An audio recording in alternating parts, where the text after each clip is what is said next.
여러분 안녕하십니까? 저는 주례 가난교회 정재환 목사입니다.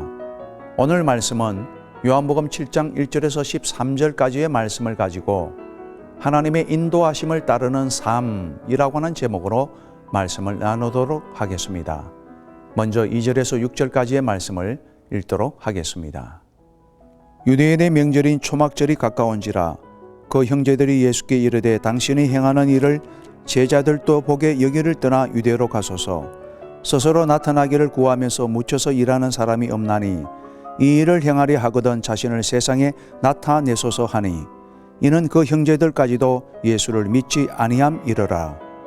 예수께서 이르시되 내 때는 아직 이르지 아니하였거니와 너희 때는 늘 준비되어 있느니라. 여러분, 인생의 수많은 갈림길에서 올바른 삶의 방향을 택하고 싶다면 하나님의 인도하심을 따라가야만 합니다. 왜냐하면 인간적인 지혜나 상식이라고 하는 것은 너무나도 자주 하나님의 뜻과는 다를 때가 많기 때문입니다. 오늘 말씀 속에서 예수님은 하나님을 따르는 삶, 즉 하나님의 인도하심을 따르는 삶에 대한 모범을 보여주시는 말씀입니다. 여러분, 우리가 하나님의 인도하심을 따르는 삶을 살려고 한다면 여기에는 두 가지의 방법이 있습니다. 가장 먼저 해야 할 일은 하나님의 방식대로 사는 것입니다. 오늘 본문 말씀을 보니 유대인의 명절인 초막절이 가까워지게 되자 예수님의 형제들은 예수님께서 갈릴리를 떠나 가시라고 권면을 하고 있습니다. 3절 말씀에 그 형제들이 예수께 이르되 당신이 행하는 일을 제자들도 보게 여기를 떠나 유대로 가소서. 여러분, 사실 이들이 이러한 말을 한 것은 예수님에 대한 믿음이 부족하였기 때문이었습니다.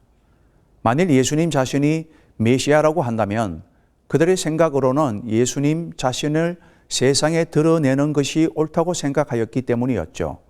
그러나 여러분, 예수님의 구원 사역은 인간의 지혜나 방식과는 달랐습니다. 사람들이 생각하는 효과적인 방법보다는 하나님이 원하시는 방식이 우선시 되어야 하는 것입니다. 여러분, 우리가 진정으로 하나님을 창조주요 섭리자로 믿는다면 그분의 뜻 안에서 그분이 원하시는 방식으로 일을 해야만 하는 것입니다. 인간의 지혜나 세상의 조언은 차선에 불과한 것입니다. 그러므로 참 지혜로운 삶은 자기를 부인하고 하나님의 뜻 가운데서 최선의 선택을 하는 것이 참 지혜인 것입니다. 두 번째로 하나님의 때를 기다리는 것입니다. 여러분, 모든 일에는 다 때가 있습니다. 예수님께서는 제자들의 말을 듣고는 아직 자신의 때가 이르지 아니하였다라고 선언을 하셨습니다. 6절 말씀에 예수께서 이르시되 내 때는 아직 이르지 아니하였거니와 너희 때는 늘 준비되어 있느니라. 여러분, 예수님의 사역은 무질서한 열정이나 충동적인 감정으로 좌우되어지는 것이 아닙니다. 어디까지나 하나님이 기뻐하시는 때를 따라 하나님의 역사와 함께 움직이시는 것이며 또한 늘 그렇게 사역을 하셨습니다. 여러분, 때를 기다릴 줄 아는 것, 이것이 곧 믿음이요 참 지혜인 것입니다. 하나님의 때가 이르지 않았음에도 불구하고 그저 인간적인 판단과 충동에 의하여 무모하게 주님의 일을 하고자 덤빈다면 성공인 듯 하나 결국은 실패일 것입니다.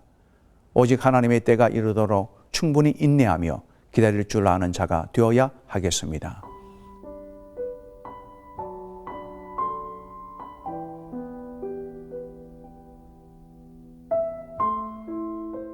성도 여러분, 우리는 하나님의 인도하심을 따르는 삶을 살아야 합니다. 이를 위해 첫째, 내 방식이 아닌 하나님의 방식대로, 둘째, 내 때가 아닌 하나님의 때를 기다리는 자가 될 때에 우리는 실패가 없는 승리의 삶을 살게 되는 것입니다. 하나님의 인도하심을 따르는 삶을 사시는 저와 여러분들이 되시기를 주의 이름으로 부탁을 드립니다.